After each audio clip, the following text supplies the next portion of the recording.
sehat walafiat. Hingga pada pagi ini alhamdulillah kita masih diberi kemampuan untuk memenuhi panggilan sholat subuh berjamaah yang dilanjutkan nanti dengan kenikmatan.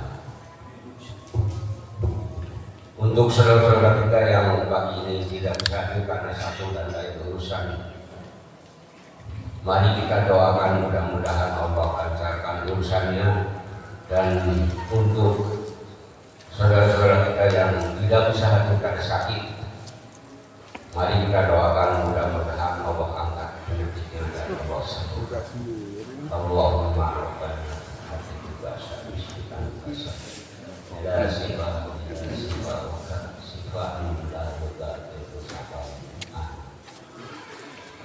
salawat serta salam semoga tercurahkan kepada junjungan kita Nabi besar Muhammad sallallahu alaihi wasallam serta keluarga, para sahabat, para tabi'in, alim ulama dahulu kita, dan insya Allah kepada kita sekalian umatnya yang senantiasa istiqomah di dalam melaksanakan dan mengamalkan sunnah-sunnah beliau hingga akhir zaman.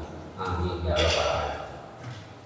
Hadirin hadirat yang dirahmati Allah, dan kita pagi ini akan diisi oleh yang terhormat Ustaz Yusri. Alhamdulillah dia sudah hadir bersama kita. Syukur Ustaz atas kehadirannya. Mudah-mudahan Ustaz beserta keluarga selalu sehat dalam lindungan Allah Subhanahu wa taala.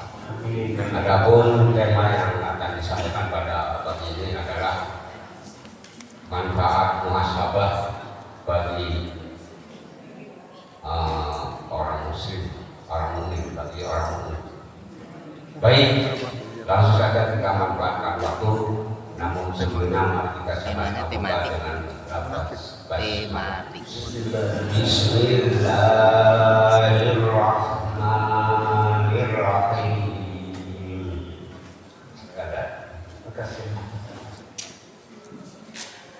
Bismillahirrahmanirrahim. Assalamualaikum warahmatullahi wabarakatuh.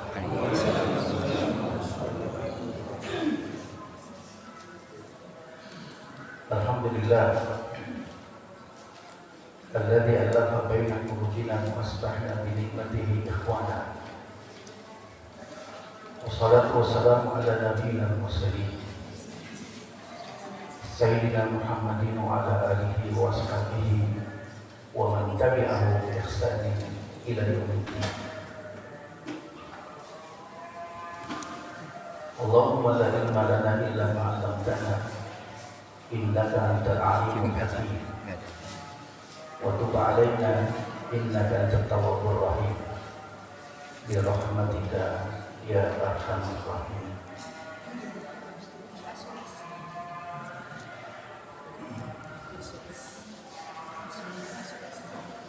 Hadirin jamaah sekalian yang dimuliakan Allah Subhanahu wa taala. Alhamdulillah kita bersyukur atas semua nikmat dan karunia yang Allah berikan pada kita, dapat memulai aktivitas harian kita dengan kebaikan dan ketaatan. Mudah-mudahan apa yang kita lakukan pada kesempatan pagi hari ini menjadi pemberat timbangan amal soleh kita untuk dunia dan akhirat kita insyaallah. Amin ya rabbal alamin. Hadirin jamaah sekalian yang dimuliakan Allah Subhanahu wa taala. Pada kajian kita pagi hari ini saya minta untuk menyampaikan tentang manfaat muhasabah bagi orang yang beriman. Hadirin jamaah sekalian, Nabi Shallallahu Alaihi Wasallam mengumpamakan kehidupan kita ini adalah sebuah perjalanan. Beliau mengingatkannya dengan satu ungkapan, kun fid dunya ka'annaka gharibun aw abiru sabil. Jadilah kamu dalam kehidupan ini bagaikan orang asing atau orang yang sedang melalui sebuah perjalanan. Maka apa yang diumpamakan Nabi kepada diri kita bahwa perjalanan kehidupan kita sama seperti sebuah perjalanan, ada dinamikanya, ada rintangannya, ada kelancarannya, sehingga kita temukan dalam perjalanan-perjalanan itu ada jalan yang terjal, ada jalan yang menurun, ada jalanan yang mendatar, yang akhirnya menyisakan pada diri kita pengalaman terhadap apa yang sudah lewat, menyisakan kepada diri kita realita apa yang kita hadapi, dan juga menjadi harapan untuk di masa yang akan datang. Sehingga perjalanan yang kita lalui ini telah banyak menjadi inventarisasi, menjadi perbendaharaan pengalaman kita. Karena itu kita memerlukan rambu-rambu dalam perjalanan ini, sebab masih ada tersisa perjalanan yang hendak kita tempuh. Allah memberikan rambu perjalanan itu adalah ketakwaan. Wa tazawwadu fa inna khayra zadi taqwa wattaquni ya ulil albab. Rambu yang paling memberikan dampak kepada diri kita adalah ketakwaan. Maka berbekalah ketakwaan itu sebanyak-banyaknya. Hadirin jamaah sekalian yang dimuliakan Allah Subhanahu wa taala,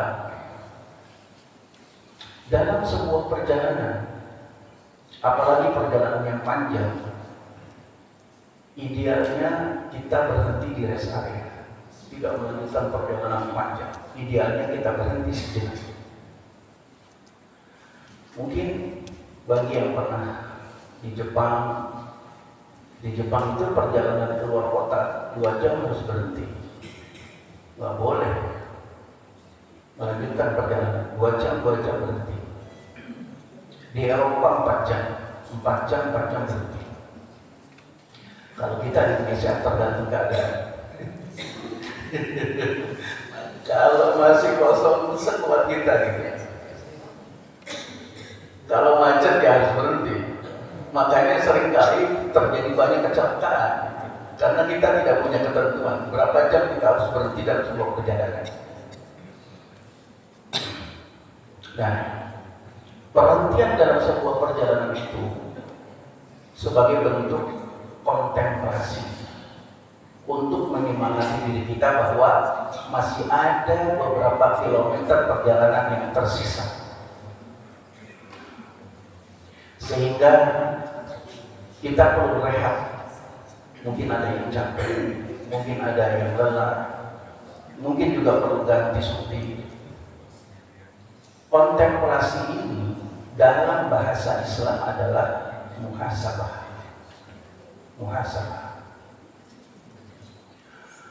Muhasabah itu sesuatu yang sangat urgensi, sangat penting sekali. Umar bin Khattab radhiyallahu anhu mengingatkan, hasibu anfusakum qabla an tuhasab. Muhasabahlah kalian sebelum kalian dihisab oleh Allah Subhanahu wa taala. Apalagi kata Umar bin Khattab radhiyallahu anhu, wa tazazzanu lil 'abdil akbar. Apalagi nanti menghadapi pemaparan yang sangat dahsyat, menghadapi penyingkapan yang Allah Subhanahu wa taala buka tentang kita. Kata Abdullah bin Mubarak, kita itu jadi orang baik itu bukan karena kita baik, bukan, kata beliau. Kita itu baik di mata orang karena aib kita ditutupi Allah Subhanahu wa taala. Kalau Allah Subhanahu wa taala buka aib kita, jatuh tuh martabat derajat kita. Allah sayang sama kita, Allah tutupi aib kita. Tapi nanti di hari kiamat tidak ada lagi Allah menutupi aib kita, dibongkar semuanya. Sehingga semua orang tahu, oh ternyata level kamu segitu. Oh ternyata martabat kamu segitu. Maka Umar mengatakan, wa inna ma yakhiful hisab yaumal qiyamah ala man hasaba nafsahu fid dunya. Orang yang ringan nanti menghadapi hisab di hari kiamat adalah orang yang biasa menghisab dirinya di dunia. Begitu Umar bin Khattab radhiyallahu anhu mengingatkan. Maka Nabi memberikan inspirasi besar kepada diri kita bahwa orang yang melakukan muhasabah itu adalah orang cerdas. Al-Kayis, mandana nafsahu wa ila lima ba'da. Dia orang cerdas. Kalau dia bisa mengevaluasi dirinya, sehingga Allah Subhanahu wa taala mengingatkan kembali pada diri kita di dalam surat Al-Hasyr, ya ayyuhalladzina amanu taqullaha wal tanzur nafsum ma qaddamat lighad wattaqullaha innallaha khabirun bima ta'malun. Allah mengingatkan pada diri kita untuk melakukan evaluasi diri, muhasabah. Sesuatu yang dipandang penting oleh agama ini pasti memberikan manfaat, pasti memberikan manfaat. Sesuatu yang dipandang urgen oleh agama ini pasti memberikan kebaikan. Maka bagi diri kita, ketika agama ini memandang sesuatu itu penting, ikuti saja, walaupun kita mungkin belum bisa memahami apa maksud kepentingan itu, karena agama ini memberikan kemaslahatan. Saya beberapa waktu yang lalu prihatin pada diri saya sendiri. Pulang taklim begini, pada subuh taklim subuh, saya kebetulan taklim di daerah Galaksi. Saya menyaksikan, mohon maaf ya Bu ya, ada ibu-ibu pakai jilbabnya panjang, tapi nenteng anjing. Nah,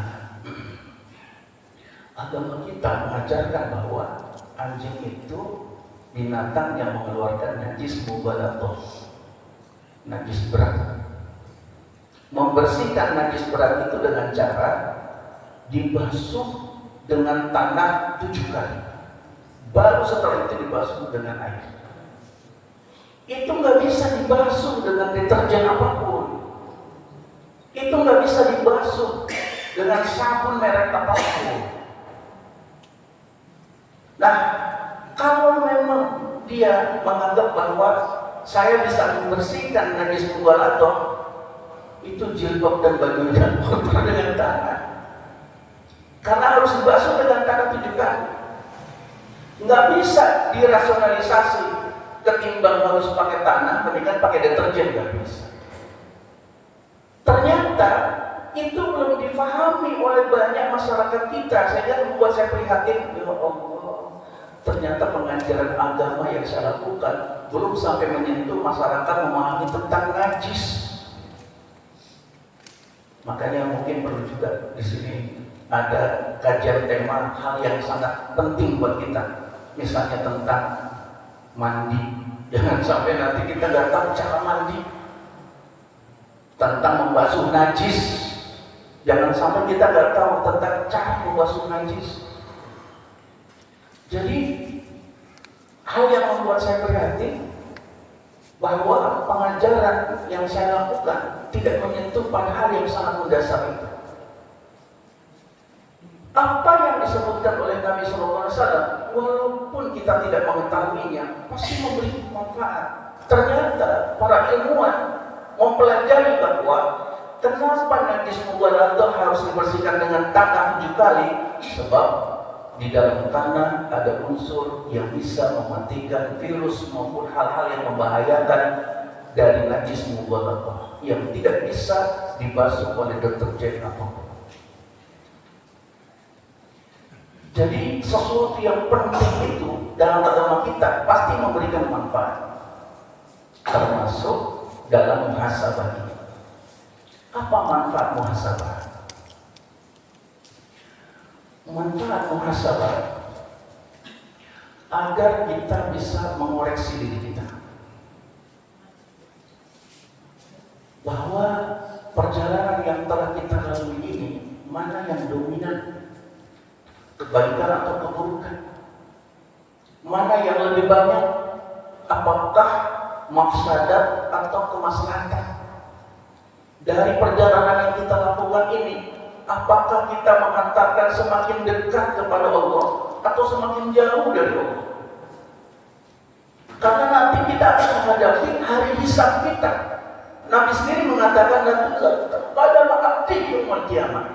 Nanti di hari kiamat menghadapi hisab itu, kaki kita nggak bisa bergerak sampai kita bisa menjawab 4 hal. Kalau belum bisa menjawab 4 hal, nggak bisa ngapa-ngapain, nggak bisa bergerak. Dahsyat nanti hisabnya.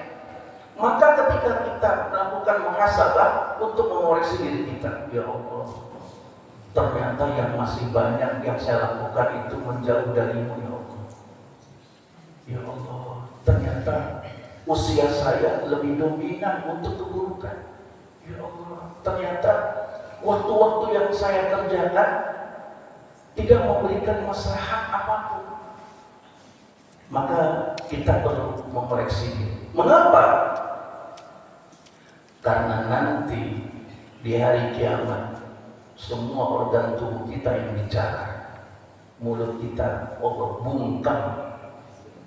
Al-yawma nahtimu ala afwahihim wa tukallimuna aydihim wa tashhadu arjuluhum bima kanu yaksibun. Allah bungkam mulut kita yang bicara semua organ tubuh kita. Untuk apa umur kita? Untuk apa visi kita? Semua menyampaikan kepada Allah Subhanahu wa taala. Kita diminta pertanggungjawaban oleh Allah Subhanahu wa taala. Inilah pentingnya kita melakukan muhasabah. Manfaat yang kedua, untuk memperbaiki diri. Memperbaiki diri. Kita melakukan muhasabah untuk memperbaiki diri. Mengapa? Harus kita pahami bahwa dalam diri kita ada kelebihan dan kekurangan. Allah Subhanahu wa taala anugerahkan pada diri kita satu hal yang menjadi modal bagi kehidupan kita. Namanya syakilah, namanya syakilah. Bahasa Inggrisnya skill. Seperti yang Allah ungkapkan di dalam surat Al-Isra ayat 84, "Qul kullu ya'malu ala syakilatihi, fa rabbukum a'lamu biman huwa ahda sabila." Tiap-tiap kita itu berbuat didasarkan anugerah yang diberikan oleh Allah Subhanahu wa taala, namanya syakilah. Orang Inggris sebutnya skill. Bahasa kita apa skill? Keterampilan, bakat. Syakilah yang diberikan oleh Allah Subhanahu wa taala pada diri kita harus kita ketahui, karena dari situ kita berbuat. Dan dari situ menjadi modal kita untuk mengabdi kepada Allah Subhanahu wa taala. Sehingga syakilah apapun yang Allah anugerahkan pada diri kita, tidak ada yang negatif, tidak ada yang negatif. Semuanya positif kalau dipergunakan untuk kepentingan agama ini. Ada seorang sahabat namanya Nu'man bin Mas'ud radhiyallahu anhu. Nu'man bin Mas'ud radhiyallahu anhu. Nu'man bin Mas'ud radhiyallahu anhu ini skillnya ngadu domba. Skillnya ngadu domba. Dalam perspektif kita, dalam pikiran kita, ngadu domba itu negatif. Tapi Nabi tidak mematikan skill negatifnya. Ketika dalam perang Ahzab, kaum muslimin menghadapi 5 sekutu, 3 Yahudi, kemudian Quraisy dan Munafiqin. 3 Yahudi ini Yahudi besar-besar. Bani Nadir, Bani Qainuqa, Bani Quraidah menghadapi 3 sekutu. Konspirasinya luar biasa. Datanglah Nu'man bin Mas'ud masuk Islam. Nabi tahu orang ini punya keahlian ngadu domba. Ketika dia masuk Islam, Nabi mengatakan di dalam hadis ini, ya Nu'man, pergunakan skill kamu. Artinya ya Nu'man, pergunakan kemampuan kamu ngadu domba itu. Jadi tidak ada yang negatif. Makanya ada seorang guru di Mesir, habis selesai pengajian di sini, Ustaz, tadi yang hadir itu ada pencopet dulu, pencuri dulu. Benar? Iya, Ustaz. Coba ajak ketemu saya. Akhirnya ketemu. Kata Ustaznya, saya dengar antum punya keahlian. Katanya sih Ustaz, katanya, mau nggak keahlian antum bermanfaat untuk Islam? Siap, Ustaz. Apa itu? Itu di depan gedung Kementerian Pertahanan ada kedutaan Inggris. Antum masuk ke dalamnya, curi dokumen-dokumennya untuk kepentingan bangsa Mesir dan kaum muslimin. Siap, Ustaz. Allahu Akbar. Akhirnya dia masuk ke kedutaan Inggris, mengambil dokumen-dokumennya karena keahlian mencurinya itu. Sehingga kemudian dikatakan, baru kali ini mencuri anak bermanfaat. Baru kali ini skill mencuri saya bermanfaat. Jadi jamaah sekalian yang dimuliakan Allah Subhanahu wa taala, kita harus memahami apa kelebihan yang Allah berikan pada diri kita. Disitulah kita beramal. Manfaat yang ketiga, menjadi momentum mawas diri. Mungkin perjalanan yang telah lalu ada hal-hal yang membuat kita terperosok, hal-hal yang membuat kita terjatuh. Maka perjalanan yang akan datang menjadi momentum kita untuk mawas diri. Hati-hati. Allah ingatkan, wa atiullaha wa atiur rasula wahdahu fa in tawallaitum fa'lamu annama ala rasulina al-balaghul mubin. Hati-hatilah. Allah Subhanahu wa taala katakan, taatlah kepada Allah, taatlah kepada Rasul, dan hati-hatilah, mawas dirilah. Yang keempat, manfaat muhasabah itu untuk menguatkan komitmen. Komitmen kita bahwa tidak boleh mengulangi hal yang buruk. Tidak boleh. Kita kuatkan komitmen kita harus lebih baik lagi dari yang kemarin. Nabi sendiri mengingatkan pada diri kita. Kata beliau, la yuldabul mu'minu min jusdrin wahidin marratain. Kata beliau, tidak boleh seorang mukmin jatuh di lubang yang sama sampai 2 kali. Dalam riwayat Imam Bukhari, nggak boleh sampai 2 kali. Ini menguatkan komitmen. Kenapa? Karena seringnya kita jatuh di lubang yang sama berkali-kali. Jamaah sekalian yang dimuliakan Allah Subhanahu wa taala, maka Nabi mengingatkan kita tentang hal yang semacam ini untuk mengingatkan, bangun lagi komitmen kebaikan pada diri kita. Dan manfaat yang kelima, sebagai sarana untuk meningkatkan rasa syukur dan tahu diri. Hadirin jamaah sekalian yang dimuliakan Allah Subhanahu wa taala, kita bisa sampai di hari ini itu karena karunia Allah, bukan karena ilmu kita, bukan juga karena kepiawaian kita, bukan karena koneksi kita, bukan. Kita bisa sampai begini di hari ini, itu adalah karunia dari Allah Subhanahu wa taala. Allah ingin kita hanya ada salah satu di antara 2 kemungkinan, bersyukur atau kufur? Syukur terhadap nikmat yang Allah anugerahkan atau kufur nikmat terhadap anugerah yang Allah berikan? Maka Nabi Sulaiman mengajarkan pada diri kita, orang yang paling kaya di dunia ini, dan tidak ada yang melebihi Nabi Sulaiman alaihissalam. Apa yang dikatakan Nabi Sulaiman? Hada min fadli rabbi liyabluwani aashkur am akfur.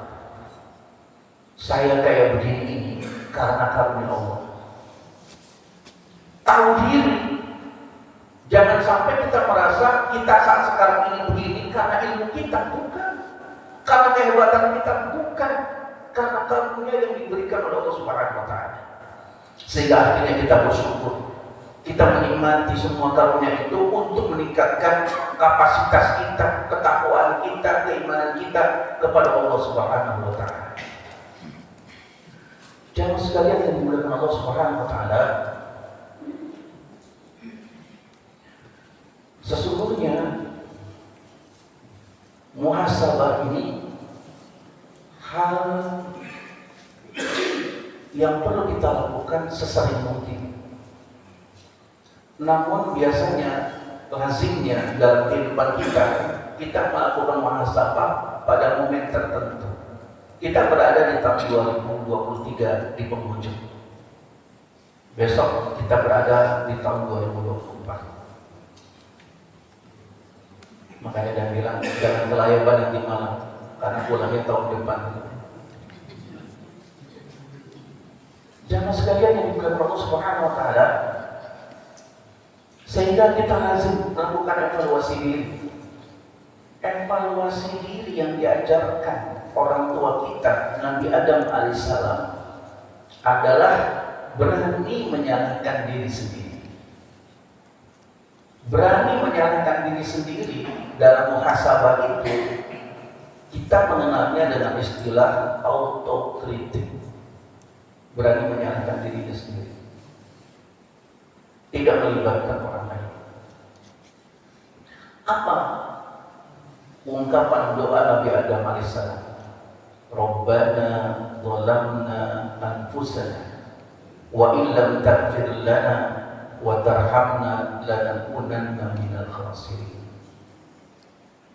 Hadirin jamaah sekalian yang dimuliakan Allah Subhanahu wa Ta'ala, Nabi Adam memang setting awalnya akan tinggal di bumi, lalu disosialisasikan di surga agar nanti di bumi terbiasa. Tapi masa sosialisasinya belum selesai, Allah gelincirkan Nabi Adam alaihissalam ke dunia, ke bumi. Akhirnya Nabi Adam sadar karena telah melakukan kesalahan. Ribuan tahun kalimat doa yang disampaikan adalah Rabbana zalamna anfusana wa illam taghfir lana wa tarhamna lanakunanna minal khasirin. Padahal di dalam ayat yang lain bahwa Nabi Adam tergelincir ke bumi itu ada sahamnya setan, ada investasinya setan. Bukan murni Nabi Adam, tapi ada investasi setan. Apa disebutkan? Di dalam surat Al-Baqarah ayat 36 disebutkan, فَأَزَلَّهُمَا الشَّيْطَانُ عَنْهَا فَأَخْرَجَهُمَا مِمَّا كَانَ فِيهِ. Setan menggelincirkan Nabi Adam. Ada di situ investasi setan disebutkan Allah. Tapi Nabi Adam tidak menyalahkan setan. Gara-gara setan bisa jatuh. Enggak. Dia tidak mengkambing hitamkan setan. Tapi kalau setan melakukan kesalahan, dia mengkambing hitamkan pihak yang lain. Tidak menyadari kesalahan atas dirinya. Ini yang diajarkan orang tua kita berbeda dengan yang diajarkan setan. Setan ketika melakukan kesalahan karena tidak mau sujud memberikan hormat kepada Adam atas perintah Allah Subhanahu wa Ta'ala, setan justru menyalahkan Allah. Ini dasar sekali. Mengkambing hitamkan Allah, dia menyalahkan Allah. Apa kata setan? Fabima aqwaitani la'aqudanna lahum siratakal mustaqim, ya Allah, karena Engkau telah menjadikan aku sesat, ya Allah, akan aku buat manusia sesat semuanya. Itu ungkapan setan dalam muhasabahnya justru menyalahkan orang lain, pihak lain. Kita tidak boleh. Justru kita diajarkan oleh orang tua, kalau kita melakukan kesalahan, berani menyalahkan diri kita sendiri untuk mempermudah kita melakukan muhasabah. Hadirin jamaah sekalian yang dimuliakan Allah Subhanahu wa taala, ketika kita melakukan muhasabah, titik fokus yang diinginkan Islam kepada diri kita adalah munculnya tumbuhan. Apa itu tumbuhan? Tumbuhan itu sebuah harapan yang menjadi keputusan diri. Saya nanti di tahun 2024 harus begini. Itu namanya tumbuhan. Harapan, optimisme yang positif untuk dilakukan di masa yang akan datang. Nabi SAW mengajarkan kita tumbuhan.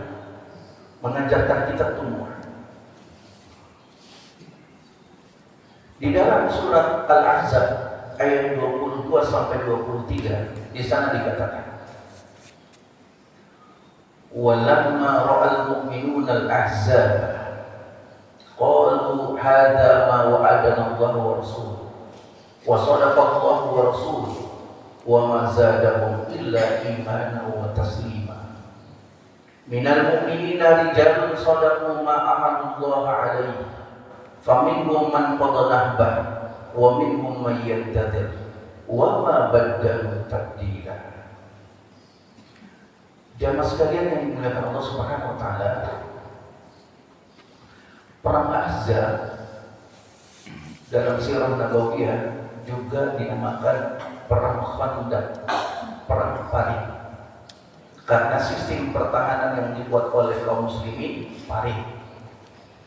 Maka ketika menghadapi perang Ahzab ini, perang sekutu, Nabi perintahkan untuk menggali paring. Digali paring. Paring itu digali kurang lebih sekitar 6 km. Mengamankan Madinah 6 km. Kedalamannya sekitar 5 meter. Lebarnya sekitar 4,5 meter. Sekitar itu.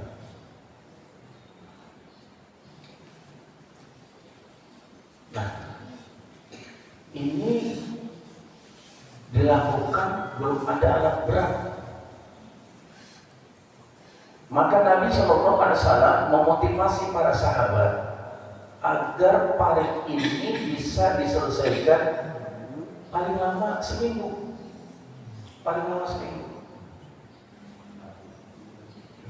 Ngerjain paring kurang lebih 6 km seminggu tanpa alat berat itu luar biasa. Apalagi situasinya pada waktu itu, pertama situasinya menghadapi badai gurun. Kalau jamaah sekalian pernah umroh di bulan-bulan Juni sampai Agustus sampai September bahkan, kita akan menemukan badai gurun. Apa itu? Pasir, angin yang kencang, dingin. Jamaah sekalian yang dimuliakan Allah Subhanahu wa taala. Yang kedua, paceklik pada saat itu. Kaum muslimin tidak punya makanan. Maka Nabi SAW mengikat perutnya dengan batu. Ada sahabat yang menangis melihat Nabi mengikat perutnya dengan batu. Akhirnya dia bisikin ke keluarganya, ada makanan enggak buat Nabi? Akhirnya dibuat hidangan. Kata keluarganya, cukup untuk berapa orang porsinya? 4 orang saja. Maka orang itu menyampaikan kepada Nabi, "Ya Rasulullah, nanti siang datanglah ke rumah saya, ada makanan di rumah saya untukmu." Nabi langsung mengumumkan, jamaah, kita siang kita datang ke rumah orang ini, di rumah orang ini ada makanan. Jamaah sekalian, bisa bayangkan perasaan jamaah sekalian. Di rumah ada hidangan cuma 4 porsi. Nabi umumkan untuk semua jamaah. Akhirnya yang datang kurang lebih 80 orang. 80 orang.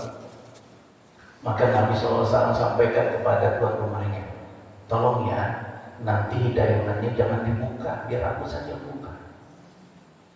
Maka hidangannya nggak dibuka. Ketika Nabi datang baru dibuka. Nabi yang atur hidangan itu, Nabi doakan hidangan itu. Dan akhirnya setelah itu 80 orang itu semuanya mencicipi hidangan itu dan dalam keadaan kenyang semuanya. Subhanallah. Saya nggak bisa bayangkan tuh porsinya 4 orang yang datang 80 orang. Itu dalam kondisi seperti itu.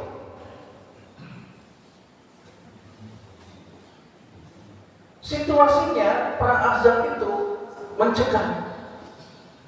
Ketika sedang menggali parit, para sahabat semuanya dalam keadaan sukacita, gembira. Sampai akhirnya menemukan batu besar. Ada batu besar. Nah, batu besar itu tidak bisa digeser dan tidak bisa dihancurkan oleh para sahabat. Berita itu disampaikan kepada Nabi. Ya Rasulullah, kami menghadapi ada batu besar yang bisa disingkirkan. Nah, maka Nabi mendatangi batu besar itu. Lalu Nabi pukul batu besar itu. Cepat! Terperciklah di jalan hati.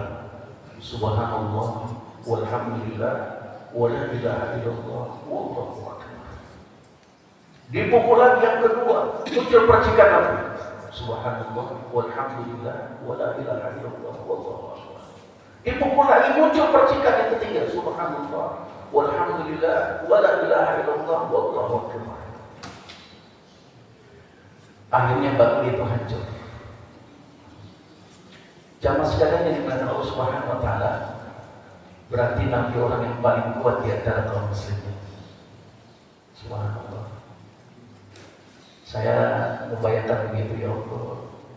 Kenapa ya saya tidak bisa mencontoh orang yang kuat kayak Nabi? Nabi berarti paling kuat di antara kaum muslimin. Hancur tuh batu hitamnya. Akhirnya para sahabat nanya, kenapa ya Rasulullah tadi percikan itu muncul? Ketika aku pukul, muncul percikan api, tampak di situ istana merahnya Persia. Hatiku langsung punya keinginan pengen mendapatkan istana merahnya itu. Jibril mengatakan, tidak ya Muhammad, engkau akan mendapatkan yang lebih baik dari itu. Subhanallah, alhamdulillah, wa la ilaha illallah, wallahu akbar. Dipukul lagi, muncul percikan yang kedua. Digambarkan dalam percikan itu istana putihnya Romawi. Subhanallah, alhamdulillah, wa la ilaha illallah. Kata Nabi, pengen aku dapati istana putihnya Romawi. Tidak ya Muhammad, kata Jibril, engkau akan mendapatkan yang lebih baik dari itu. Ketika dipukul muncul percikan yang ketiga, muncul istana hijaunya Iskandaria. Pengen saya dapat istana Iskandaria itu. Kata Jibril, tidak ya Muhammad, engkau akan mendapatkan yang lebih baik dari itu. Subhanallah, walhamdulillah, wa la ilaha illallah, wallahu akbar. Maka Nabi kemudian memutuskan, sebentar lagi kita akan kalahkan Persia. Sebentar lagi kita akan kalahkan Romawi. Sebentar lagi kita akan kalahkan Iskandaria. Itu dalam situasi kaum muslimin pacekli, nggak ada makanan, dalam keadaan tegang, dalam keadaan menakutkan, tapi obsesinya, tujuannya sangat luar biasa. Kita kalahkan Persia, kita kalahkan Romawi, kita kalahkan Iskandaria. Kalau bahasa kita, ya nggak realistis amat sih. Tapi Nabi nggak begitu. Dibangkitkan mentalitas pemenang. Mentalitasnya mentalitas pemenang, bukan mentalitas orang yang kalah. Jemaah sekalian yang dimuliakan Allah Subhanahu wa taala, kita seringkali kalah karena mentalitas kita tidak terbangun sebagai mentalitas pemenang. Lihat para sahabat, mentalitas mereka. Ketika mereka menghadapi perang Badar, ada orang Semuanya ditanya. Satu sahabat yang Nabi ikut bergembira dengan jawaban itu, ya Muhammad, namanya Sa'ad bin Mu'az. Kalau memang kami perintahkan seperti yang kau perintahkan, masuk jurang, kami siap masuk jurang. Kalau kau perintahkan kami masuk lautan, mencebur ke lautan, kami akan cebur ke lautan. Kalau engkau perintahkan apa saja, kami akan nurut ya Rasulullah. Tidak ada pilihan lain. Itulah sikap seorang sahabat ketika mentalitasnya mentalitas pemenang. Maka Allah katakan, kama akhrajaka rabbuka min baitika bil haqq wa inna fariqan minal mu'minina lakarihun. Sa'ad bin Mu'az digembirakan oleh Nabi. Saya pengen pendapat kamu seperti ini. Begitu pula dalam perang Uhud. Dalam perang Uhud, tenda Nabi diserbu oleh orang-orang Quraisy. Sehingga muncul informasi Muhammad telah mati, Muhammad mati. Ada seorang sahabat namanya Anas bin Nadhr. Kalau memang Muhammad mati, buat apa kita hidup? Ayo kita tempur sampai mati. Itu mentalitas pemenang. Begitu pula dalam pertempuran Mu'tah, Nabi umumkan di Madinah 3 orang menjadi pemimpin dalam pertempuran itu. Panglima pertama Zaid bin Harisah. Kalau Zaid bin Harisah wafat, yang kedua Ja'far bin Abi Thalib. Kalau Ja'far bin Abi Thalib wafat, yang ketiga Abdullah bin Rawahah. Kalau tiga-tiganya wafat, maka Allah akan turunkan Saifullahil Maslul, pedang Allah yang terhunus. Itu diumumkan di Masjid Nabawi. Bayangkan kalau ada ustaz langsung umumkan, masjid ini dipimpin DKM yang pertama, nanti DKM yang pertama meninggal dunia, yang kedua meninggal dunia, yang ketiga meninggal dunia. Sahabat pada waktu itu tidak ada pilihan lain, siap ya Rasulullah. Sampai di Damaskus, ternyata jumlah Romawi jauh lebih banyak daripada kaum muslimin yang dibawa. Hanya 10.000 menghadapi 210.000. Gak imbang. Maka kemudian orang-orang mengatakan, kita konsultasi dulu sama Rasulullah. Orang-orang menyampaikan, cobalah di WA Rasulullah. Kita menghadapi jumlah musuh yang kayak begini nih. Coba gimana pertimbangan beliau? Ada seorang sahabat namanya Abdullah bin Rawahah. Dia langsung sampaikan kepada kaum muslimin, kita datang ke sini kan pengen syahid. Kita datang ke sini kan pengen syahid. Kenapa mundur? Ayo kita dapatkan syahid. Kalau memang 10.000 ini syahid semuanya, kita dapatkan syahid 10.000. Itu mentalitas pemenang. Jamaah sekalian yang dimuliakan Allah Subhanahu wa taala, ketika kaum muslimin mentalnya dijatuhkan oleh Mahan dalam pertempuran Yarmouk. Mahan itu raja Armenia. Kata Mahan, mana Khalid? Saya Khalid. Padahal pada waktu itu Khalid sudah dipecat. Ada apa? Ya Khalid, bawa pulang prajurit kalian ke Arab. Kami tahu nih prajurit kalian orang Arab ini orang susah-susah. Kelihatan dari wajahnya. Pulanglah kalian ke Arab, kami bekal sembako kalian. Kami berikan ongkos bulan, 1 orang 100 dinar. Dan itu akan kami berikan setiap bulan. Kata Khalid, ya Mahan, kami itu bukan komunitas orang yang seperti pandangan kami. Kami ini ya Mahan adalah para peminum darah. Dan darah yang paling lezat adalah darah Romawiya. Siap-siap kamu minum darah kalian. Akhirnya Mahan langsung bilang, Tuhan ya Khalid, baik ya Khalid. Itu mentalitas mana? Ketika berhadapan dengan Kaisar Cina, kaum muslimin dilecehkan juga. Ngapain kalian jauh-jauh? Waktu itu kaum muslimin sudah sampai di Kashgar, di Uighur. Pemerintah Cina nggak mau menyebut Uighur sekarang.